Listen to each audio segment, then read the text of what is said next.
នេះជារបៀបកំណត់កាមេរ៉ាពេលមនុស្សឆ្លងកាត់វានិយាយសំឡេងណា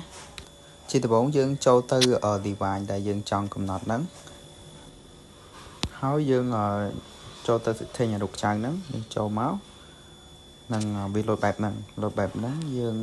យកកន្លែង smart alarm ហ្នឹងហើយយើងយកពាក្យalarm mode កន្លែងហ្នឹងហើយយើងយក alarm ball នៅខាងលើហ្នឹងណាយើងចុចលើវាមកដល់កន្លែងនេះដែរយើងយកអាខោមនេះសញ្ញាបូកណា tab to add ហ្នឹងយើងចុចមកយើងចុចលើវាហើយវានឹងចេញបែបនេះយើងចុចអាកន្លែងដែលខ្ញុំ